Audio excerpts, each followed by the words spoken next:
Hi. I was listening to Zadie Smith, and she's probably the greatest writer living today in the English language. And, she's really quite about London. And, she's lived in New York as well. And she was discussing in one of her seminars or interviews, what her attempts to try to understand the political divisions in the U.S., particularly from the right wing. And ultimately, what I found interesting is simply the fact that she wasn't really tuned in to the background of what's happened. In part because being an academic or a professor does, give you a bit of a sheltered life. No matter how much you try, you're surrounded by people who are quite intellectually ambitious and so on and so forth. And for the most part, if they can afford the tuition at a private New York university like NYU, for the most part, they're quite well off. So no matter what you do, no matter how hard you try, it's really difficult as an academic to put yourself in the shoes of the kind of people that you're trying to understand. And with Zadie Smith, what makes her such a good writer is in fact her empathy. So if she's unable to put herself in a position to empathize with Americans across the board, then you can only imagine the kind of difficulties everyone else is going to have. And she's helped by the fact that she's an outsider, but it also hindered her in a way. So when I was growing up, let me try to provide some background. I used to love reading the Sunday newspaper. And, within that newspaper, the paper newspaper, the news on the paper, there would be conservative and liberal voices, and both of them would make sense. And you got the sense that as you're reading, say, Thomas Sowell or Peggy Noonan,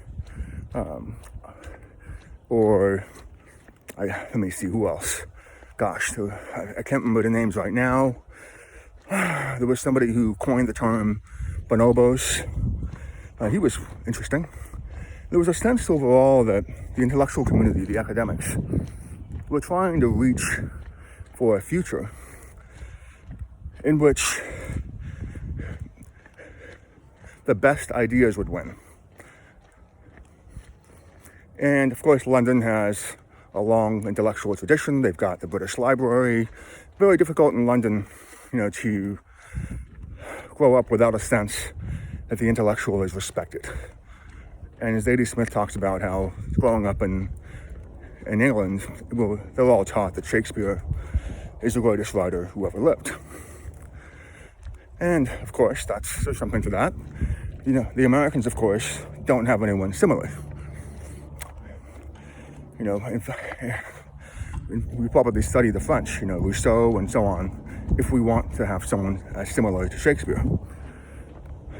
So there's that one problem, because it is such a new country. But the other problem overall, in terms of trying to understand what's happening, is the fact that Zadie Smith didn't grow up in the US. And so she never caught the transition from these newspapers that were engaging in ideological battles into the social media sphere. And I can imagine that people,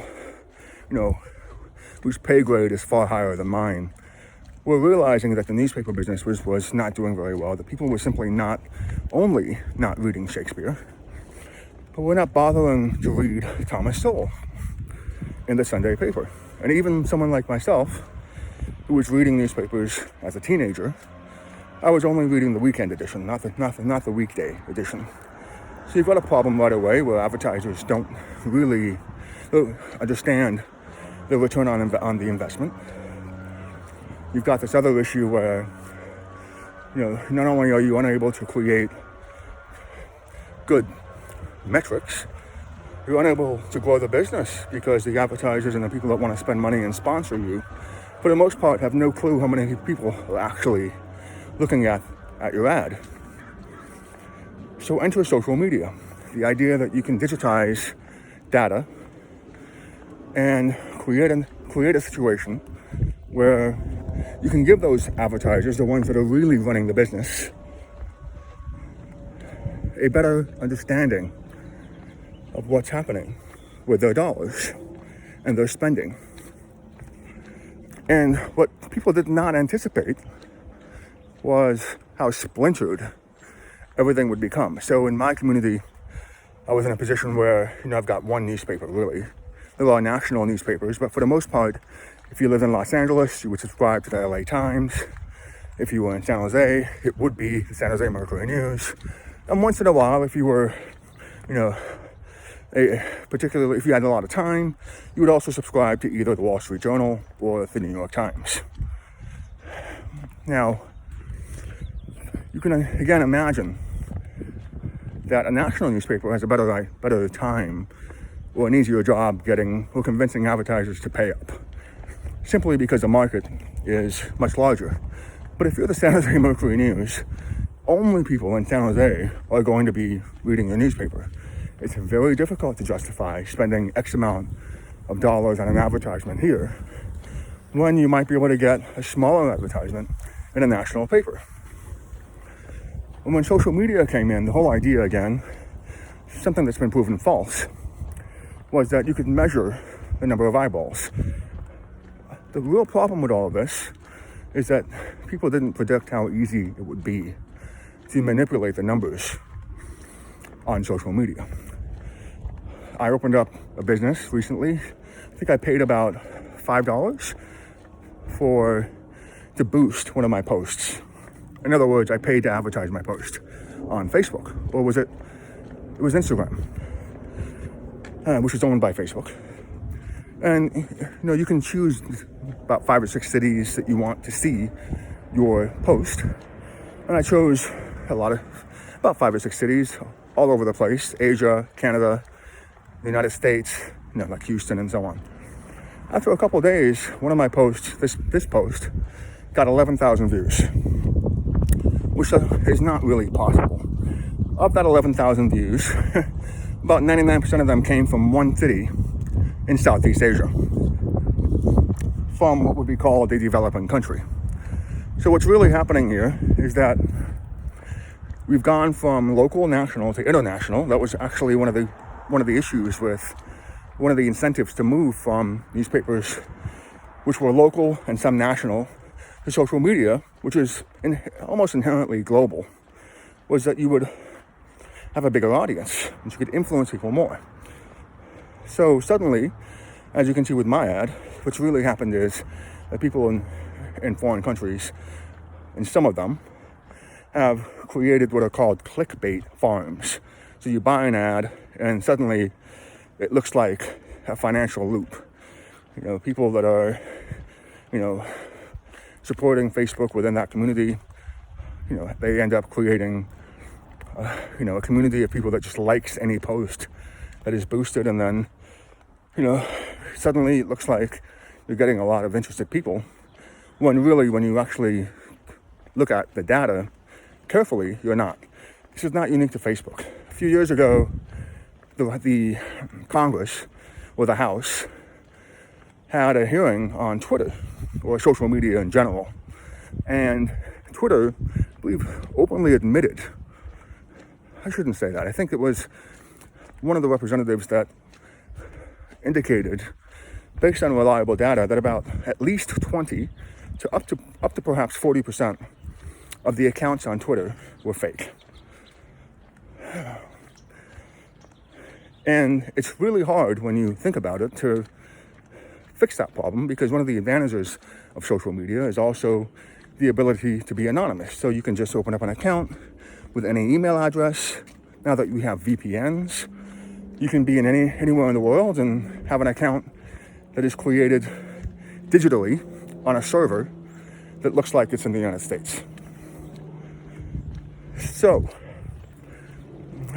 we can't talk about divisiveness without talking about this idea that advertising has always run the show intellectually within the US, and has quite frankly gotten in over its head, to the point where most people now don't really respect whatever the mainstream media is. And that's precisely what gave Donald Trump so much credibility, simply because he was always outside of the pack. Even though he wasn't really. He went to an Ivy League school. He was well known on television. He even appeared on Fresh Prince of Bel-Air with his wife at the time. Very, very popular show. So people, ordinary people, that probably were not subscribing to the San Jose Mercury News, but did go on Facebook or Instagram, generating that massive growth initially, they have caught on to this idea that not only are they the data, they themselves, their clicks, their eyeballs, and so on, but that there's really no substance. That the people behind these marketing firms, in part, are also political, or trying to get them to believe in something political. And there's even a couple of sites that have become even more political since the last election. Almost as if you want to cover all the different bases so that you don't allow your competition to come in. And even sites that were very nice to look at, but were non-political, are now political online. So we've got, in one sense, when Zadie Smith talks about empathy, well, she doesn't mention it. It's just part of who she is. She talks about trying to understand the right-wing movement. She also should look into this idea of social media, just the inherent, the inherent form of it. And we used to have a saying in this country. We used to say the medium is the message. It's a very confusing aphorism, but it seems to apply in this case, in the sense that the content has degraded because of the medium. But what were we supposed to do? The return on investment of those dollars was quite small, or at least unknown. You really could have a situation where the newspapers might have been buying up their own newspapers, just to make it look like they were selling out. Nothing would stop them from doing that. And of course, you've got subscribers. You have that now with email. You have a number of subscribers, but again, because so many email accounts are fake, you still don't know what is really happening. So that has then led to this idea of merging finance with the internet, in the sense that suddenly Facebook wants to become a payments company. And that seems to be the future. And the reason for that is we want to create a situation where the data is reliable, so that people can advertise in a way that's reliable. And the best way to do that is to have a paid credit card on file associated with some sort of identifier, either a phone number or an email. But you can imagine that a lot of people who are interested in intellectual discussions, may not want to have those kinds of identifiers associated with them online. And part of the reason for that is what we used to have called crypto. We have something called cryptocurrency. The origin of that, I'm switching gears, the origin of something like crypto was actually something called a crypto-Nazi. The idea that there would be people that would be boosted within the television or the newspapers or the mainstream media that would take the position, or take an extreme position, in order for it to be knocked down by the mainstream, in order to assert or give the mainstream authorities an opportunity to assert their, intellectualism or compassion, empathy, I'm not sure. What people didn't realize is once the medium changed from words into pictures, it was much harder to differentiate what was crypto and what was real. And this led to even more divisiveness on cable TV and broadcast news and so on. I remember a blogger, last name is Malkin, first name I believe is Michelle. She's conservative. I don't believe that she's particularly interesting, but she had a large following online. How much of that is real? No idea. But she was probably in an ideal position to be a crypto. And by the way, the word crypto-Nazi was popularized in at least one instance by a debate between William Buckley Jr. and his counterpart. Boy, why can't I remember his name?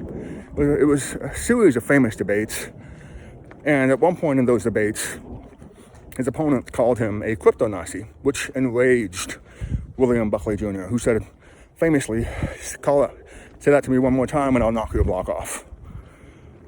So there are people who are cryptos who don't know it, and William Buckley Jr. was not a crypto. He sincerely believed what he was saying. You can see that when he, as a conservative, a white conservative, would interview someone like Muhammad Ali. He was very respectful, even though Muhammad Ali did not have a college education, and so on and so forth. And there are people now, I'm not going to say Malcolm is one of them, who are cryptos without, perhaps they realize it, perhaps they don't, but who are essentially fed a bit of information through pictures that nudges them towards a particular political philosophy, whether it's anti-immigration, whether it's, it's just whatever it is, whatever the hot topic is that is used to distract people from from the underlying infrastructure that is causing division. And so she was on, I believe it was Crossfire, with someone named Matthew. It's telling, by the way, I don't really remember his name, but what I do remember, because although I'm not as empathetic as Zadie Smith, was the way that Matthew treated, was it Crossfire? No, sorry, it was Hardball. God, these things all sound the same. He treated her like she was nothing. So even though cut her off, and Malcolm is a small woman, and Chris Matthews, I think, is a big guy. Didn't really come across very well. So suddenly, you're even someone like me, who does not agree with most of what Malcolm says, are put into a position of having to sympathize with her, because she's being bullied in a format that is supposed to provide this intellectual battle in order to create a world of ideas that make sense. That was what the newspapers were, an intellectual battle. What do you do when the intellectual battle has moved to the television screen or the radio, and suddenly the opposition, whether or not they're crypto, is being shut down and being disrespected, rather than being dealt with on the basis of substance? So if we want to get to a point in the future where perhaps we can elevate ourselves out of this muck, one of the ways to do it might be to figure out a way to rework or improve our defamation laws regarding public figures. I think the time has come where there's the ability to get to a place that's in between the current United States and Singapore, which has stricter defamation laws. And with the United States, once you're a public figure, it's a free-for-all. You can go after that person's, anything, really. Take anything they say out of context, and there's no recourse. And I get the sense that until that asymmetrical tactic is resolved or addressed, I get the sense that there's not going to be, first of all, there's not going to be a lot more Zadie Smiths, but also that the divisions will continue. So that might be one solution, one avenue to look at that we can improve upon. But overall, it's important to have a background into what has really happened. And what has really happened here is that the people, as the mediums of communication have increased, a lot of the people have been booted off of them for reasons that don't make much sense, but sometimes do make sense, but that also violate the whole idea of intellectuals attempting to have a battle of ideas in order to figure out what the best ones are. And how do we go back to that area? How do we go back to that, understanding in an age of social media? A lot of people are trying to figure it out. Some people are going back to blogs, which of course is a reversion to the mean. You're going from the spoken word to the written word. There are a lot of podcasts now. Part of the reason for that is because a lot of the legal licenses might prohibit, or it might be just too expensive to get an ad on television, but almost anyone can have a podcast. It's much more of a democratic field. But of course, that makes it very difficult to figure out who's worth listening to. And some of these podcasters don't have transcripts, which makes it very difficult for people who are, say, hearing impaired, or simply don't have the time to, listen to an entire podcast. So there we have it. I wanted to give some background and a potential solution, and something that we can all work on. And with the idea that the goal of newspapers, of media, of political debates is to create an environment where a Zadie Smith can feel comfortable. And Zadie Smith, I believe, after the 2016 election, moved from New York back to London. So we lost, in some sense, in every sense, we lost probably the brightest writer in the world in the English language because of politics. And that has an impact. That creates less collaboration. That creates a lot of students that don't get to meet someone like Mrs. Smith. It creates a gap, a hole, so to speak. And so what was politics supposed to do? Politics was also supposed to be, and I speak in the past tense, once again, an avenue or an arena for debates that would then lead to the best ideas, that would then allow people to wake up in the morning together and realize that their politicians were competent, or at least were trying. And the last thing I want to say is that, because of the way that a lot of the academics are sheltered, they have publicists and lawyers that do a lot of the work for them. I would imagine that not everyone has a good experience with a teacher or a lawyer. And if you have a bad experience with someone who's a lawyer and someone who's a teacher and so on, that is going to vastly affect your opinion of the elites.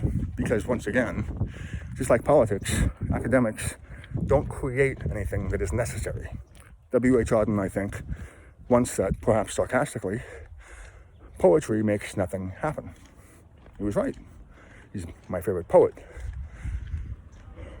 But of course, what's missing there is in fact the idea that civilization, a lot of what happens in civilization makes nothing happen.